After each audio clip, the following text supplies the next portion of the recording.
168 of the Raw Deal, otherwise known as the Clinton presidency. I came in here today.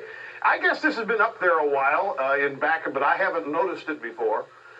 Spotted owl helper, macaroni and fleas sauce mix.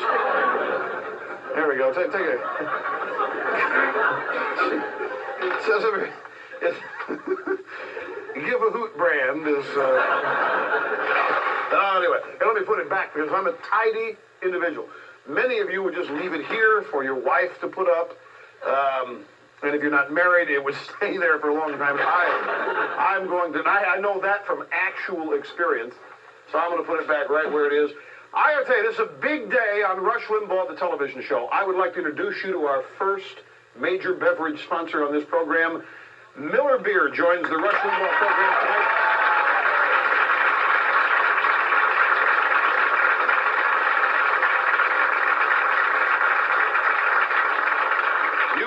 You'll be seeing Miller Genuine Draft and Miller Light Spots, some of the best-made commercials that are on television today. We're ecstatic and thrilled to have Miller as an official sponsor of Rush Limbaugh, the TV show. Let's get right to it, folks.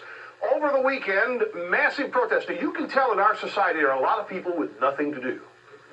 You can tell that there are a lot of people with too much time on their hands.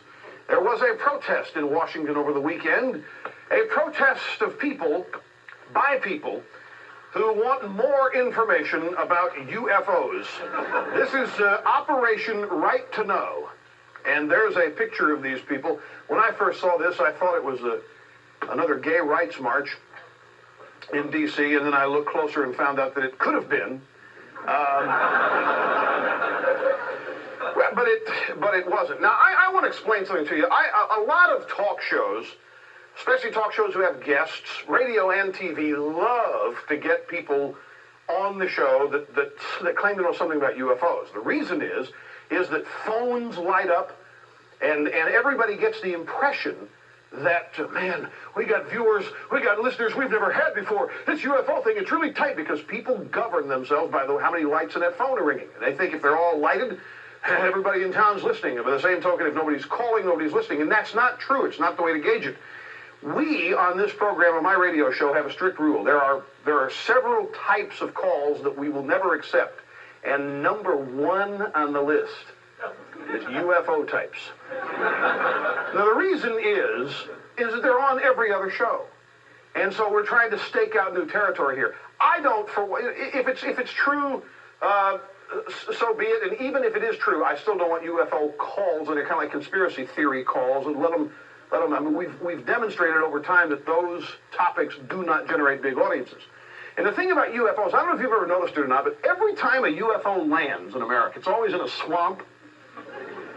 Nobody has a camera. The people that are there,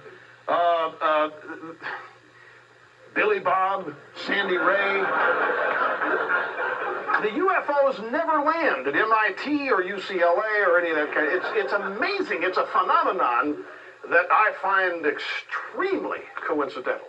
And I wanted to point out to you that we're sensitive to the UFO question here, but what I've just said is about all we'll ever say about it as long as this show's on the air, until somebody actually discovers one. I know many of you people think that you've been in them, and that's why we don't want to hear from you.